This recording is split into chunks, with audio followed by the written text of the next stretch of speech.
As enchentes no Rio Grande do Sul, em maio de 2024, afetaram 478 dos 497 municípios gaúchos.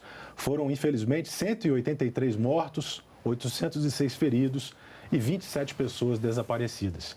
Cerca de 2,4 milhões de pessoas foram diretamente impactadas. Uma comissão temporária externa aqui do Senado atuou para dar apoio ao Estado nesse momento difícil. E ao meu lado está o senador pelo Rio Grande do Sul, Paulo Paim, que foi o presidente dessa comissão. Seja bem-vindo, senador. Tiago, é uma satisfação estar aqui mais uma vez na TV Senado, né? Mas falar de um episódio triste para todos os gaúchos e gaúchas. Você já deu alguns números, né? Como mortos, 183, que eu estou apenas repetindo, 180 mil toneladas de lixo. Aquela enchente foi levando e foi tapando as ruas, né? Praticamente escondendo as casas. Ainda, até o momento, só para voltar a esse momento de hoje, ainda tem 50 mil toneladas que não conseguiram ainda achar o lugar adequado. Mas eu quero, em primeiro lugar, cumprimentar o presidente Rodrigo Pacheco. Quando deu o fato, ele nos chamou na casa dele, os 3 senadores, eu, Luiz Carlos Reis e o Mourão, e propôs a ideia de criar uma comissão especial de emergência para acompanhar o que estava acontecendo no solo gaúcho. De pronto, nós concordamos, e também por questão de justiça, formatamos uma comissão que os partidos indicaram os representantes, claro, os senadores do Rio Grande, de imediato estavam já na comissão. Mas a comissão ficou composta por mim, como presidente, eleito pelo colegiado, Irineu Hort, vice-presidente, e depois era o suplente do Luiz Carlos Reis, que voltou, o Hamilton Mourão como relator, Leila Barros, Jorge Cajuru, Alessandro Vieira, Marcos Pontes, Espiridião Min, todos eles, de uma forma ou de outra, estiveram no Rio Grande e deram todo o apoio para o povo gaúcho, representando o Senado da República, né?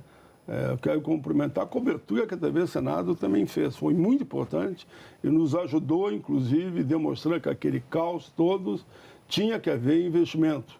E nessa linha, em torno de 100 bilhões de reais foram destinados para o Rio Grande do Sul. Claro, o dinheiro é posto a partir das demandas, né? Mas em torno de 100 bilhões é o aporte. Eu acho que até o momento, lá na ponta, chegou 50 bi. Mas tenho certeza que tudo aquilo que foi acordado vai acontecer.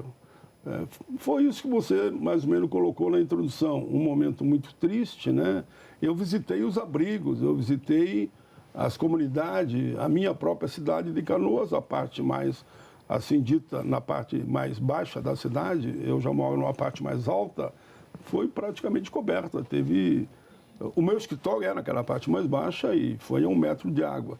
Então, mais no fundo, no caso do bairro Matias, teve casa que 2, 3 metros as pessoas ficavam em cima do teto da casa esperando o socorro dos voluntários, bombeiros. Eu também estive lá, inclusive acompanhando a comissão com o senhor, me lembro. E realmente eu fiquei impactado. No primeiro momento que nós chegamos lá, que foi rápido, foi poucos dias depois da tragédia, e a gente via pedaços de galho perto do leito dos rios, a uma altura de 18, 20 metros, as marcas d'água é muito alto, inclusive... ultrapassou o rio e foi pegando daí a cidade. Né? Exatamente. E no relatório final, o senador Mourão, seu colega de bancada, ele afirmou que poderia ser comparado o que aconteceu ali com o furacão Katrina lá nos Estados Unidos. Foi muito usado esse exemplo. Pois é, e eu concordo, porque de fato a gente viu essa situação. Bom, os dados aí da comissão indicam que 34 bilhões de reais, o processo de execução orçamentária às vezes demora um pouquinho, mas 34 bilhões de reais, diversas fontes de despesas já foram liberados. Mas eu queria que o senhor, qual é a experiência que o senhor está tendo lá no Estado, de escutar também os representantes, os políticos locais, como é que está sendo digamos assim, a chegada desse dinheiro e os projetos para prevenir, porque nós estamos chegando aí, 2025, esse período de chuvas pode se repetir. A gente sabe que isso que aconteceu em 2024, desde 1941, não acontecia em tanta profundidade, e nem os meteorologistas faziam essa previsão, pegou todo todos de surpresa, mas houve muitos problemas também para conter essas águas.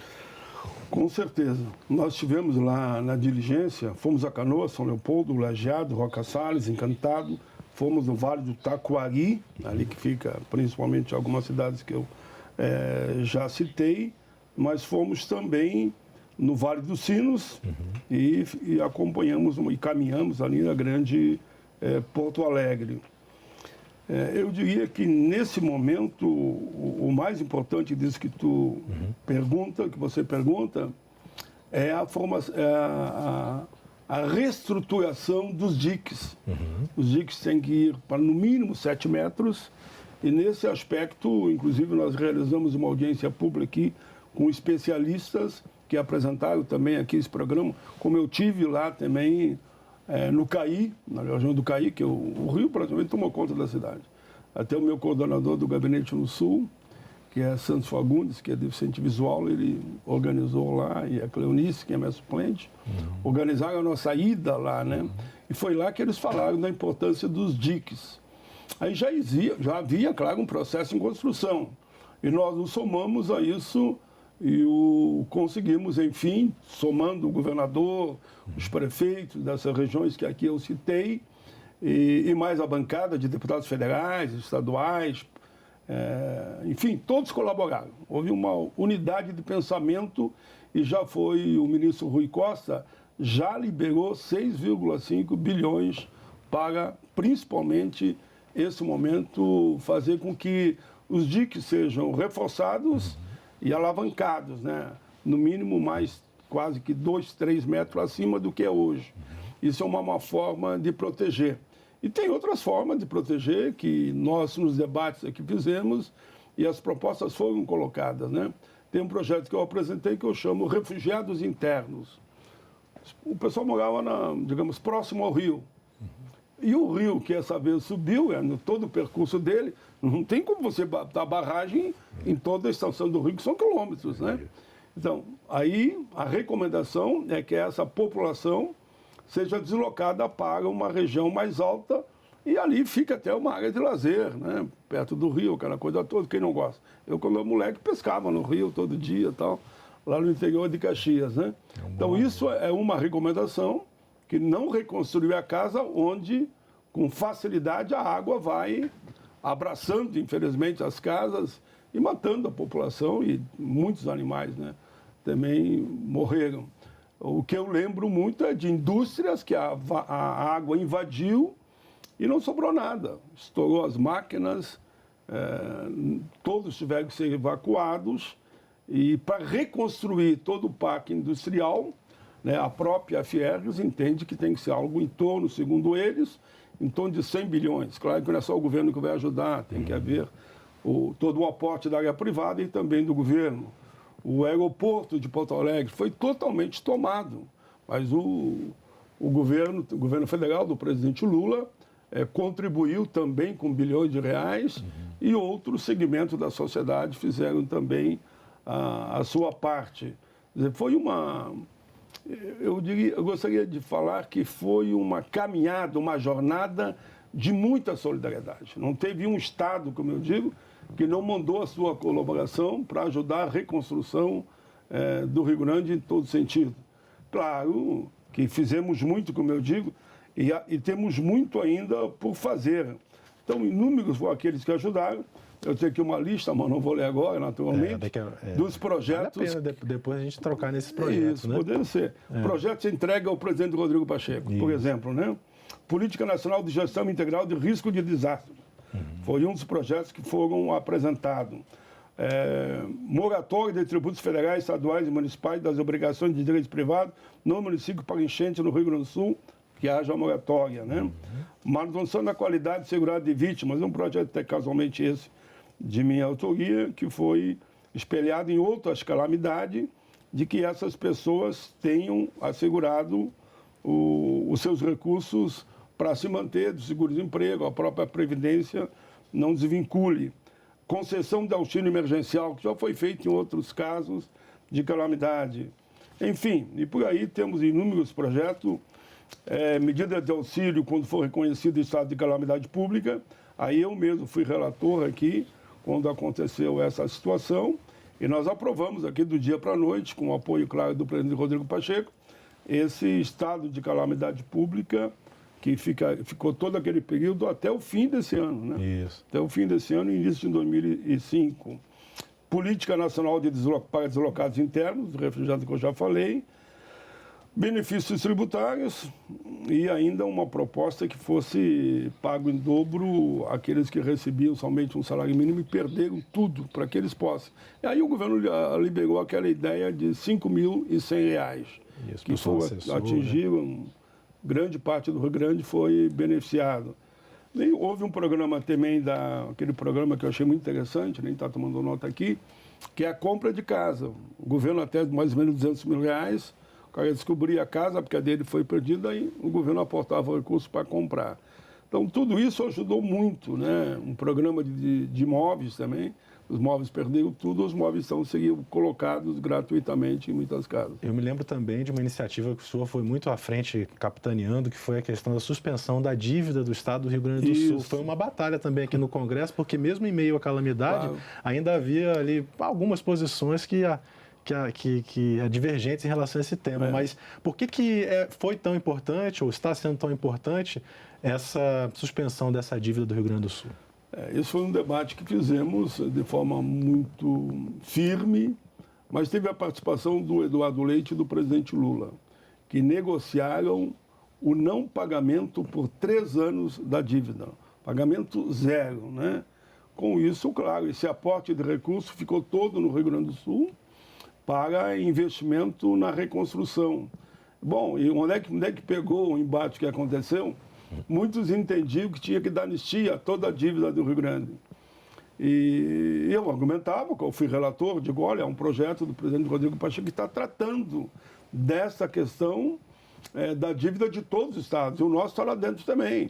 Agora, nesse momento, se por 3 anos nós pagarmos zero, é uma grande contribuição, sem prejuízo de que a gente avance, quem sabe, no futuro.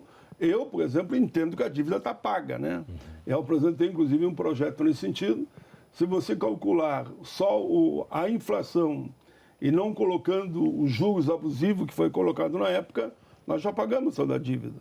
Mas isso é um debate que vamos fazer agora, inclusive no plenário do Senado aqui, já que o presidente Rodrigo Pacheco entende que é o momento de fazer esse debate. Mas foi um gol de placa, eu diria, né? Que no fim todo mundo se uniu e nós aprovamos esse projeto, garantindo essa contribuição a mais para o Rio Grande do Sul.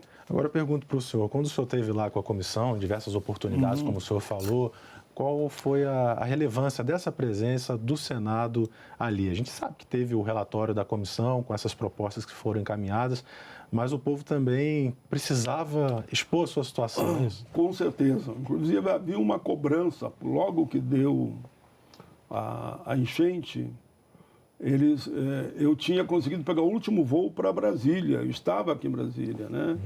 E quando deu a enchente, eu digo, olha, o meu papel nesse momento é interagir junto ao governo, junto ao Congresso, para que haja aporte de recurso, para que as próprias Forças Armadas, que as forças de segurança, porque houve muito assalto nesse período também, né? E aporte de recurso mesmo já para ajudar na reconstrução. E fizemos isso, e foi aí que surgiu a ideia de criar a comissão por parte do presidente, como eu falei, e nós tentamos fazer um trabalho, primeiro um trabalho coletivo, não individualista, né? Mas um trabalho que apontasse para a busca de recursos para ajudar essa reconstrução, que até fizemos um livro no final, que é esse livro aqui, né? Além da calamidade, respostas e reconstrução do solo gaúcho, ou seja, do Rio Grande do Sul. Aqui todos os setores fizeram artigos e colocaram aqui. Os 8 senadores, o presidente Rodrigo Pacheco, ministros, autoridades de outra área, como defensores públicos, que tiveram muito lá conosco. É um belo livro que eu recomendo. Quem quiser saber a verdade do que aconteceu no Rio Grande do Sul, está aqui. é uma bela contribuição. E esse livro ao aí, debate. Senador, inclusive está disponível. Isso eu vou deixar contigo, inclusive. Opa, obrigado. Vamos ler com muita... Porque vai ser, inclusive, uma recordação daquilo que a gente viu lá, juntos lá. Exato. No Estado Gaúcho. E esse livro, inclusive, ele pode ser adquirido pela Livraria do Senado, gratuitamente também. Tem lá o link na internet, na Livraria do Senado. E realmente conta... E nós fizemos, pegando o teu gancho aí, fizemos o lançamento no dia 15 de novembro lá em Porto Alegre, na própria estande do Senado. Bom, enquanto tinha livro lá, foi todos, mas eu tinha uma reserva de mais 400, que eu ia assinar livros em um outro ponto da mesma feira do livro. Depois eu fui para lá e foram os 400. E se tivesse mais, eu ia, acho que, 1000 livros no mínimo. Porque é uma coisa, assim, muito nova, né? Digamos assim, essas tragédias aumentando nesse nível de devastação, de destruição aqui no Brasil. É claro que a gente já teve outros casos também muito importantes e tristes lá no Rio de Janeiro, por exemplo, em São Paulo, em vários estados do Nordeste, mas parece que cada vez a destruição está vindo maior. E no relatório também está constando que isso aí é fruto das mudanças climáticas, né, senador? Então, eu queria que o senhor fizesse uma análise disso tudo aí e, passado esse tempo da tragédia, se o senhor acha que as pessoas se conscientizaram um pouco ou se elas ainda não têm condições, às vezes, de deixar aquele local que elas moravam. Imagino que deve haver algumas pessoas que voltaram para as áreas atingidas. Há pessoas, inclusive, que não queriam sair das suas casas. Tem até um fato que aconteceu em Canoas, que o prefeito Jair Jorge anunciou tudo o que estava acontecendo e que poderia acontecer, mas ele me deu relatos que ele foi pessoalmente, claro, com os bombeiros, com todas as forças de segurança, entrando, porque as ruas viraram rios, né? E pedindo às pessoas para sair. Alguns diziam, não vou sair, não vou sair. E as águas foram chegando, né? Então aconteceu de tudo lá, de pessoas que perderam filhos chorando pela morte dos avós e dos pais, e avós e pais chorando pela morte dos filhos. Que conforme a situação, tem um dos episódios que me contaram muito triste, as próprias familiares me contaram, que eles preferiram ficar em cima da casa e botar os filhos com um barco que estava passando. E o barco virou. Eles viram o barco virar, as crianças sumiram. Muito né? triste. E outros que ficaram em cima da casa, o bombeiro, o barco, os voluntários não podia levar todos, então foram levar uma turma, quando voltaram, não tinha mais ninguém. Os que estavam em cima da casa todos foram tragados pela força das águas. No abrigo do Sindicato dos Metalúrgicos de Canoas, eu conheci uma mãe que tinha, assim, recém dado à luz a um bebezinho. Quer dizer, ela saiu de casa no dia da chuva para o hospital, para a UPA. Quando ela recebeu alta, já com o bebê no colo, a casa já não existia mais. E aí ela foi acolhida no abrigo Então, assim, são situações realmente tristes. Então, se tu lembrou essa em outro episódio que me falaram, que o pai e a mãe estavam, claro, protegendo a criança, né? E naquela confusão, a criança escorregou e nunca mais. Oh, meu Deus. Então, é episódio cada um mais triste que o outro. Pois é. Mas eu tenho alguns dados que podem ajudar aqui para a reflexão dos dados atualizados sobre as ações do governo federal. Certo. Que houve muita parceria. O presidente Lula disse todas as vezes, eu quero destacar o presidente, mas eu destaco também o governador, né? O Eduardo Leite. Ele disse, não vai faltar dinheiro. Então, o governo federal, não é que chegou tudo lá, mas destinou exatamente 98,7 bilhões para ações emergenciais no Rio Grande do Sul. Recurso destinado para a construção e atendimento daqueles que mais precisam, né? Até o momento, em torno de 42,3 bilhões, dados de hoje, foram efetivamente já colocados lá na ponta. Mas também teve outras medidas que foram importantes. A medida provisória 1278 de 2024 cria um fundo privado com esse objetivo. Que vai justamente ajudar a construção dos diques, o reforço. Dos diques, exatamente dos diques. O Senado votou recentemente agora 5 mensagens que autorizaram um total de 400 milhões de dólares para a nossa querida capital Porto Alegre para a recuperação. Também recentemente voltou a funcionar plenamente o aeroporto, de Porto Alegre. Eu queria saber como é que está a questão do turismo, se já se recuperou, quer dizer, o Estado gaúcho ele atrai turistas internos e internacionais. Como é que já voltou à normalidade? Eu diria que para quem está nos assistindo e vendo, mais do que falar só para os gaúchos, quero falar para os turistas que vão para o Rio Grande do Sul, do Brasil e do exterior, né? Que voltou à normalidade, as estradas estão praticamente todas recuperadas, eu diria todas recuperadas. Algum probleminha ali em Veranópolis, que é uma cidade que eu tenho muito carinho também, mas o DENIT está lá e está fazendo agora os arremates final, né? Todo mundo sabe a história da natalina, né? Ali de Gramado, Canela, aquela região, São Francisco, tudo é uma festa natalina e outras cidades também fazem no mesmo sentido. O aeroporto voltou a funcionar normalmente, então nesse aspecto eu diria que o turismo está a todo vapor, as pessoas voltam para um turismo que é conhecido no mundo todo e ficam felizes de ver como houve a recuperação. Por isso que todo mundo trabalhou. Por isso que nós vemos uma divergência política que existe, né? Não, mas não. Todo mundo trabalhou sim. O governo federal fez sua parte, o estadual fez sua parte dentro do limite, né? E os prefeitos também fizeram a sua parte dentro do limite. Nós mandamos as emendas individuais. Sabe que nós podemos mandar emendas individuais e quem está ouvindo sabe que todos os municípios que sofreram com a calamidade do efeito das chuvas, eu mesmo mandei emendas do meu gabinete para eles sabem que eu mandei. Não ficou um município que eu não mandei, principalmente beneficiando aqueles 100 e poucos municípios, mas são 497. Mas como eu procuro atender os 497, no ano eu mando para em torno de 250. No outro ano eu mando para mais de 250. E eu vou fazendo o ciclo para a forma de atender a todos. Mas nesse momento eu destinei principalmente para as cidades, naquele período, né, que foram mais atingidas pelas chuvas. Mas me permita que eu diga também, olha só, Decreto Legislativo número 36 de 2024, reconheceu o estado de calamidade pública. Esse foi tranquilo, aprovamos por unanimidade. Isso foi o senhor que relatou no plenário. Eu que relatei no plenário. Lei Complementar 206, autoriza a União a postergar o pagamento da dívida gaúcha, que nós já falamos aqui, relatei no plenário. Lei 14981, flexibiliza as regras de contratação e enfrentamento da calamidade para permitir que volte à normalidade e flexibilizando, então, a chegada dos trabalhadores em parceria com, naturalmente, o empregador. E o 15038 autoriza o Poder Executivo Federal a conceder subvenção econômica para apoiar produtores rurais. Também veio da Câmara, quero dar um mérito, foi a Câmara que fez, veio para o Senado, eu vou ver um apelo para que eu relatasse. Queremos ou não, eu sou parlamentar da base do governo, né? Então... Bom, senador, nós estamos chegando ao fim do nosso bate-papo aqui sobre essa questão importantíssima que foi o acompanhamento do Senado da tragédia do Rio Grande do Sul. Queria que o senhor fizesse uma mensagem final aí a todo o povo gaúcho, aos brasileiros que, em geral, também têm muita admiração pela população que lá vive. Então, primeiro, agradecer ao Brasil, né? E até outros países, né?